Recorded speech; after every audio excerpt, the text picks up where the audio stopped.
हाँ तो मेरे प्यारे बच्चों, कैसे हो आप सब। उम्मीद करते हैं आप सब बहुत ही अच्छे होंगे और आप अपने एग्जाम की तैयारी भी बहुत ही अच्छे तरीके से कर रहे होंगे। तो मैं मिशन 2 वाले सर आप सभी का आपके अपने इस यूट्यूब चैनल मिशन 2 पे बहुत बहुत स्वागत है।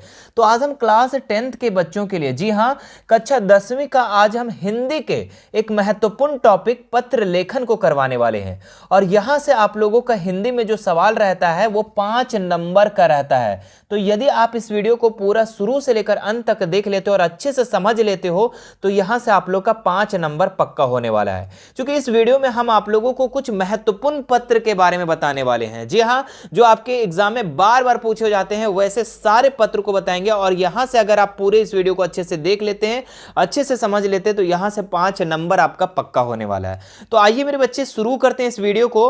और सभी पत्र को इसमें आप लोगों को हम बारी बारी से, इसमें देखिए 2 तरीके का पत्र बताएंगे हम आप लोग को, एक औपचारिक एक अनौपचारिक, है ना। 2 प्रकार के पत्र होते हैं, एक औपचारिक एक अनौपचारिक। औपचारिक जो होता है वो ऑफिशियली होता है, जैसे कि आप अपने प्रधानाध्यापक के पास लिखते हो, ठीक है, या फिर अपने बैंक वगैरह में लिखते हो, या नगर निगम के पास लिखते हो, या कोई फिर अधिकारी के पास लिखते हो, तो वो आपका ऑफिशियली हो जाता है, औपचारिक हो जाता है। और उसको बहुत ही सिस्टम से लिखना होता है, बहुत ही सही तरीके से लिखना होता है, ठीक है। वो भी आप लोग को सारा तरीका आप लोग को हम बताएंगे कि कैसे लिखना है।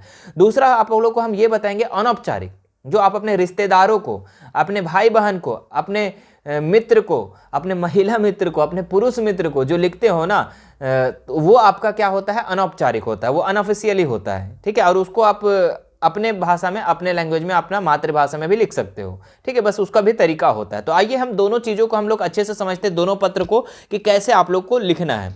तो देखिए, सबसे पहला जो आप यहाँ पर देख रहे हैं काफ़ी ज़्यादा इंपॉर्टेंट है और कई बार आपके एग्जाम में पूछा भी गया है, ठीक है। वेरी वेरी इंपॉर्टेंट है, ध्यान देंगे। समय के सदुपयोग पर बल देते हुए अपने छोटे भाई को एक पत्र लिखें, ठीक है। समय का सही प्रयोग, समय का महत्व को बताते हुए छोटे भाई को क्या करना है, एक पत्र लिखना है। ऐसा सवाल रह सकता है, या फिर ऐसा भी सवाल रह सकता है कि छात्रावास में रहने वाले अपने छोटे भाई को समय के सदुपयोग का महत्व बतलाते हुए एक पत्र लिखें, ठीक है। तो समय का महत्व इसमें बताना है, अपने छोटे भाई को एक पत्र लिखना है। तो देखिए कैसे हम लोग लिखेंगे। सबसे पहले हम लोग ऊपर में क्या करेंगे, यहाँ पे जगह का नाम लिखेंगे और यहाँ पे डेट दे देंगे, है ना। और उसके बाद हमारा जो भाई होगा, छोटा भाई होगा, उसका नाम लिखेंगे प्रिय राहुल, ठीक है। आपका जो भाई का नाम होगा, सुभाष नाम होगा, रितेश नाम होगा, तो लिखना प्रिय रितेश, प्रिय राहुल, खुश रहो, है ना। कल शाम मेरी पिताजी से फोन पर बात हुई थी, है ना। यहाँ से स्टार्ट करेंगे हम ऐसे ही कि कल शाम मेरी पिताजी से फोन पर बात हुई थी। पिताजी ने बताया कि इस वर्ष परीक्षा में तुम्हारे अंक बहुत कम आए हैं, क्या कारण है? क्या तुमने इस बार पढ़ाई कम की थी? यदि ऐसा है तो यह बहुत बड़ी चिंता का विषय है। तो हम लोग स्टार्ट ऐसे करेंगे, ठीक है। अगर ऐसे भी स्टार्ट कर सकते हैं, कल शाम तुम्हारे मित्र से मुलाकात हुई, उन्होंने बताया, ठीक है, कि आपका परीक्षा में बहुत ही कम अंक आया है। यहाँ से ऐसे भी स्टार्ट कर सकते हैं, ठीक है। आपको जैसा अच्छा लगे वैसे स्टार्ट कर सकते हैं। तो हमने ऐसे स्टार्ट किया कि कल शाम मेरे पिताजी से फ़ोन पर बात हुई थी, पिताजी ने बताया कि इस वर्ष तुम्हारे जो है परीक्षा में बहुत ही कम अंक आए, इसका क्या कारण है? क्या तुमने इस बार पढ़ाई कम की थी? यदि ऐसा है तो ये बहुत बड़ी चिंता का विषय है। ये चीज़ हम लोग लिखेंगे, उसके बाद पैराग्राफ करके चेंज करके लिखेंगे। राहुल, एक बात हमेशा याद रखना, परिश्रम ही सफलता का कुंजी है। जो लोग भाग्य के भरोसे बैठे हैं वे जीवन में कभी सफल नहीं होते और बाद में पछताते हैं। जिसने समय और परिश्रम का महत्व नहीं समझा वह जीवन की दौड़ में पिछड़ गया। तो यहाँ पे हम लोग क्या बताएंगे, समय का महत्व को बताएंगे। दूसरा पैराग्राफ में क्या बताएंगे, राहुल एक बात हमेशा याद रखना कि परिश्रम जो है ये सफलता की कुंजी है। जो लोग भाग्य के भरोसे बैठे हैं वे जीवन में कभी सफल नहीं होते और बाद में पछताते हैं। जिसने समय और परिश्रम का महत्व नहीं समझा वह जीवन की दौड़ में पिछड़ गया। इसलिए समय का सही प्रयोग करना है, ठीक है। उसके बाद यहाँ पे हम उनको महत्व बता के उसके बाद फिर यहाँ पे सुधार करने के लिए कहेंगे कि अधिक देरी नहीं हुई है। मुझे पूरा विश्वास है कि तुम समय के महत्व को समझकर परिश्रम करोगे और समय बर्बाद किए बिना अगली परीक्षा की तैयारी में जुट जाओगे। ऐसे आप लोग को लिख देना है। और उसके बाद फिर यहाँ पे लिखना है तुम्हारा शुभाकांक्षी और अपना नाम यहाँ पे लिख देना है। आपका जो भी नाम होगा, आप बड़े भाई हो ना, छोटे भाई को आप अपने पत्र लिख रहे हो, तो ऐसे, है ना, समझ में आया।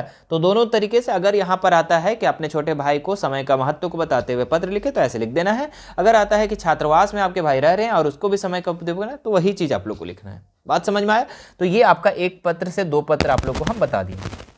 अब यहाँ पे देखिए दूसरा नंबर, झारखंड के किसी ऐतिहासिक स्थान का वर्णन करते हुए अपने मित्र को एक पत्र लिखना है। ठीक है, झारखंड के ऐतिहासिक स्थान जो होगा वहाँ का वर्णन करते हुए कि आप घूमने गए थे, उसको वर्णन करते हुए अपने मित्र को एक पत्र लिखना है। या फिर ऐसा सवाल हो सकता है कि अपने मित्र को एक पत्र लिखिए जिसमें किसी रमणीय स्थल का संक्षिप्त वर्णन किया गया हो।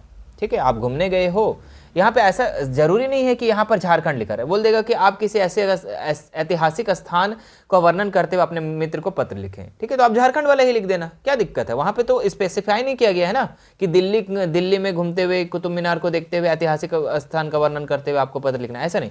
सिर्फ झारखंड का लिखा रहेगा या फिर लिखा रहेगा ऐतिहासिक स्थान का वर्णन करते हुए लिखना है। तो आपको यही पत्र लिखना है। कैसे लिखेंगे? सबसे पहले जगह का नाम लिखेंगे और अपना डेट देंगे, यहाँ पर जिस डेट को लिख रहे हो लिखेंगे। प्रिय मित्र मुकेश, जो भी आपका मित्र का नाम होगा भाई, ठीक है, आपके जो महिला मित्र होगी चाहे पुरुष मित्र होगा, जो भी होगा उसको नाम लिख देना वहाँ पर। फिर लिखना कि रांची से लौटने पर तुम्हारा पत्र मिला, घर पर सभी सकुशल हैं, यह जानकर बड़ी प्रसन्नता हुई, है ना। ये चीज़ लिख देंगे, है ना, कि तुम्हारा पत्र मिला, रांची से जैसे ही लौटे तो तुम्हारा पत्र मिला और घर में आपका सभी सकुशल है, तो यह जानकर हमें बहुत ही खुशी हुई, प्रसन्नता हुई। उसके बाद यहाँ से हम लिखेंगे कि मैं अपने दोस्तों के साथ घूमने चला गया था। लगभग 1 सप्ताह का कार्यक्रम था। ठीक है, 1 सप्ताह का कार्यक्रम था। 7 दिन हम लोग रांची और रांची के आसपास के दर्शनीय स्थलों का परिभ्रमण करते रहे और बड़ा आनंद आया। ठीक है, तो यहाँ से हम स्टार्ट करेंगे कि मैं अपने दोस्तों के साथ कहाँ चल गया था, घूमने चला गया था और 1 सप्ताह का प्लान था भाई।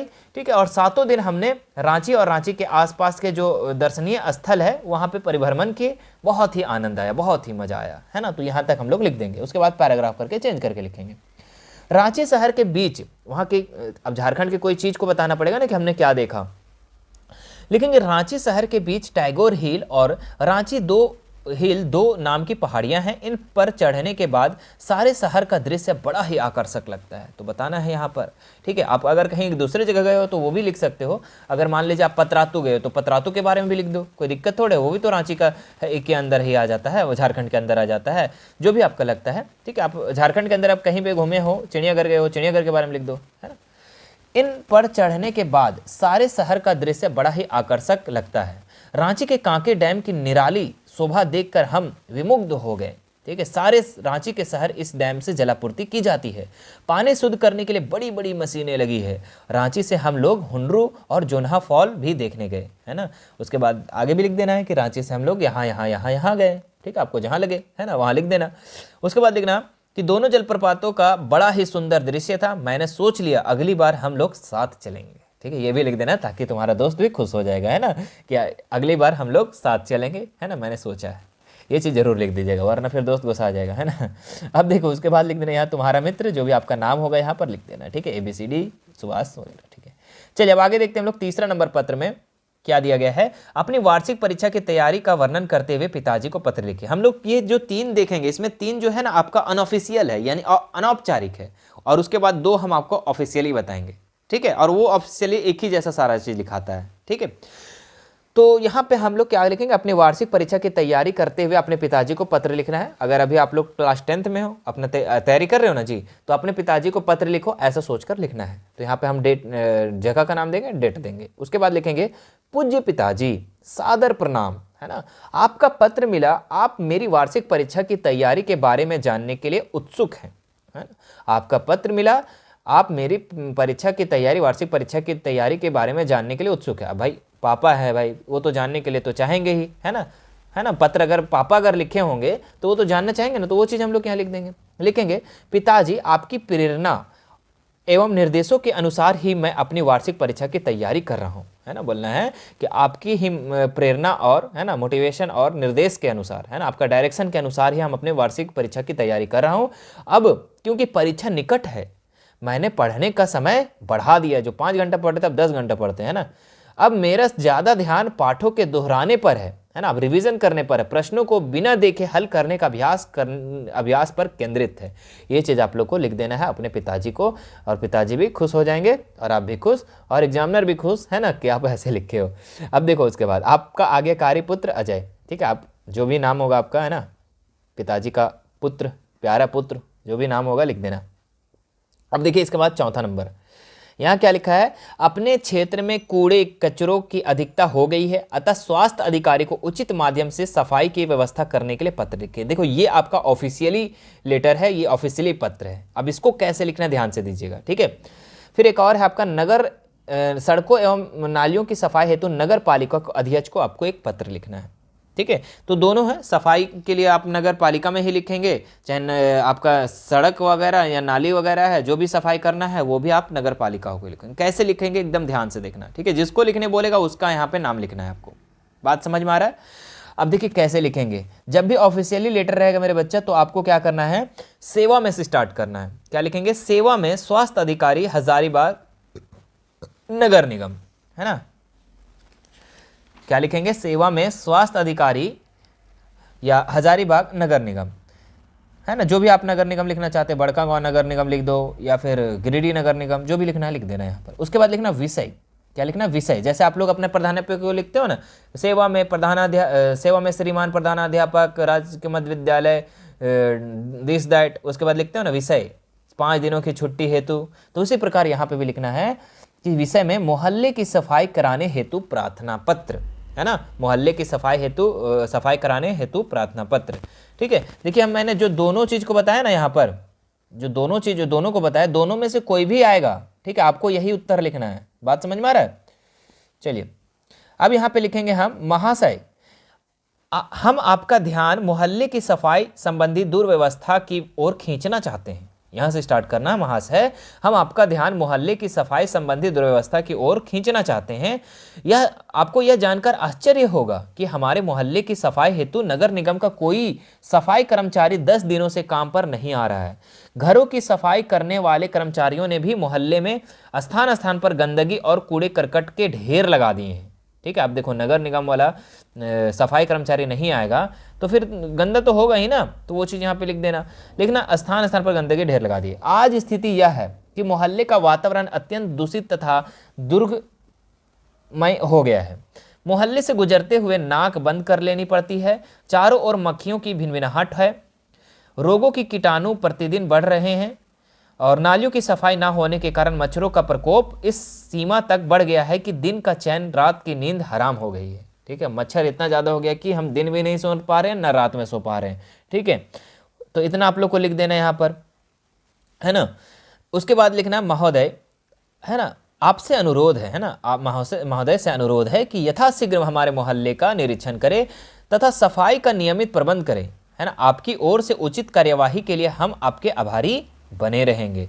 ये लिखने के बाद आप यहाँ पे लिख देना, आप मोहल्ले वासी हो ना, लिखना प्राथी मोहल्ले वासी, वार्ड संख्या इतना, दिस दैट करके ऐसे करके लिख देना। बात समझ में आया? तो जब भी आप लोग का ऑफिशियल लेटर आएगा मेरे बच्चा तो इसी तरीके से स्टार्ट करना आप लोग, है ना।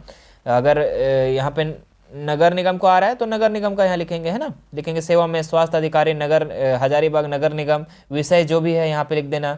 अगर सड़कों एवं नालियों वाला है तो लिख देना सड़कों एवं नालियों की सफाई हेतु प्रार्थना पत्र, ये चीज़ लिखना। महाशय आपसे निवेदन है दिस दैट करके, और लास्ट में लिख देना महोदय आपसे आग्रह है कि आपसे जल्दी से यथाशीघ्र आप लोग इसका डिसीजन लेंगे, निर्णय लेंगे। अब इसके बाद देखिए एक लास्ट पत्र है, और ये पत्र तो आप लोग बचपन से लिखते आ रहे हो कि 4 दिनों की छुट्टी के लिए अपने प्रधानाचार्य को एक आवेदन पत्र लिखना है। तो भाई 2 दिन, 4 दिन, 1 सप्ताह, जो भी बोले, प्रधानाचार्य को आपको पत्र लिखना है तो बहुत ही आसान से लिख देंगे, बचपन से लिखते आ रहे हो, है ना। इसमें एक और पत्र आप लोग को जुड़ सकता है कि अपने प्रधानाचार्यों को पत्र लिख करके मासिक शुल्क कम कराने हेतु प्रार्थना पत्र लिखे, तो वो भी आप लोग को इसी तरीके से लिखना, हम दोनों को बता देते हैं। तो ये आप लोग को छुट्टी लेने के संबंध में, है ना। सेवा में श्रीमान प्राचार्य महोदय मारवाड़ी महाविद्यालय दरभंगा, जो भी आपका विद्यालय का नाम होगा यहाँ लिख देंगे। लिखेंगे विषय 4 दिन के अवकाश के प्रार्थना पत्र, अगर 1 सप्ताह है तो लिखना है 1 सप्ताह के अवकाश के लिए प्रार्थना पत्र। महाशय सविनय निवेदन यह है कि कल मैं महाविद्यालय से वापस लौटते समय तेज धूप पड़ने के कारण मेरी तबीयत खराब हो गई, अतः मैं महाविद्यालय आने की स्थिति में नहीं हूँ। चिकित्सक ने मुझे पूर्ण विश्राम करने का परामर्श दिया है ना। अतः श्रीमान से अनुरोध है कि मुझे 4 दिनों की छुट्टी देने की कृपा करें, इसके लिए मैं आभारी बना रहूँगा। ये चीज़ आप लोग लिख देंगे, है ना। तो ये प्रार्थना पत्र हो गया। अगर यही चीज़ अगर बोल देगा कि मासिक शुल्क माफ़ कराने हेतु, तो आपको बस वही चीज़ करना स्टार्ट यहीं से लिखना। सेवा में श्रीमान प्रधानाचार्य महोदय, और यहाँ पे अपने स्कूल का नाम, उसके बाद लिखना विषय में यहाँ पे सिर्फ चेंज कर देना। क्या लिखोगे कि मासिक शुल्क कम कराने के लिए प्रार्थना पत्र, है ना। क्या लिखोगे, मासिक शुल्क कम कराने के लिए प्रार्थना पत्र। उसके बाद यहाँ पे लिखेंगे, महाशय सविनय निवेदन यह है कि मैं 10वीं की छात्रा हूँ, मेरा नाम ये है, मैं एक निर्धन परिवार से हूँ, मैं गरीब परिवार से हूँ, ठीक है, ये चीज़ लिखेंगे। और हमारे पिताजी काम नहीं करते हैं, जिसके कारण मैं मासिक स्कूल का मासिक भुगतान नहीं कर पा रहा हूँ, ठीक है, अतः आपसे अनुरोध है, हम ये मतलब कि ऐसे लिखेंगे ना कि मैं देने में असमर्थ हूँ। उसके बाद लिखना, अतः श्रीमान से अनुरोध है कि हमारी फीस कम करने की कृपा करें, ये चीज़ लिख करके और उसके बाद लिख देना आपका आज्ञाकारी शिष्य, जो भी आपका नाम होगा ये लिख देना। तो कोई दिक्कत नहीं, बस आपको फॉर्मेट समझना मेरे बच्चा, फॉर्मेट समझ जाएंगे तो हो जाएगा। अब ये देखिए हम लोग यहाँ पे कितना ये को किए, तो यहाँ से मान लीजिए 2 ठो हम किए। देखिए हम लोग कितना पत्र को किए, मैं एक बार बता देता हूँ सबको, ठीक है। तो यहाँ से आपका 2 पत्र हो गया, दोनों आएगा तो एक ही लिखाएगा आपका यहाँ पर। उसके बाद फिर यहाँ से देखिए 4 गो पत्र हो गया। उसके बाद फिर यहाँ देखिए 5 गो हो गया, 5 हो गया, 5 6 7 हो गए, यहाँ पर 7 हो गया, और एक ये 8 हो गया, और एक और अभी आप लोग को हम बताएं कि अगर मासिक शुल्क कराना है तो इसी रूप में आप लोग को लिखना है। देखिए 9 ठो आपको हम पत्र बताया, तो यही इसी में से आप लोग को देखने को मिलेगा। बस आप लोग को फॉर्मेट समझ लिए हैं। आप इस वीडियो को अगर अभी देख रहे हो तो आप एक बार वीडियो को एग्जाम के टाइम में देख लेना, ठीक है, ठीक है, एग्जाम के टाइम में भी फिर से एक बार देख लेना, तो फिर आप लोग का रिमाइंड कर दिया जाएगा, ठीक है। वीडियो को जब भूलेंगे, जब भी पत्र को भूलेंगे, एक बार वीडियो को फिर से देख लेना, वीडियो को सेव कर लीजिए आप लोग। और वीडियो कैसा लगा, वीडियो अच्छा लगा मेरे बच्चे, तो वीडियो को आप शेयर कर लेंगे, वीडियो को लाइक कर देंगे और ज़्यादा से ज़्यादा वीडियो को शेयर कर देंगे। चलिए फिर आप लोगों से मिलते हैं नेक्स्ट वीडियो में, और भी इसी तरीके का महत्वपूर्ण टॉपिक लाने के लिए मैं कोशिश करता रहूँगा, और आप लोग वीडियो को ज़्यादा से ज़्यादा शेयर करते रहेंगे। मिलते हैं नेक्स्ट वीडियो में, थैंक यू सो मच।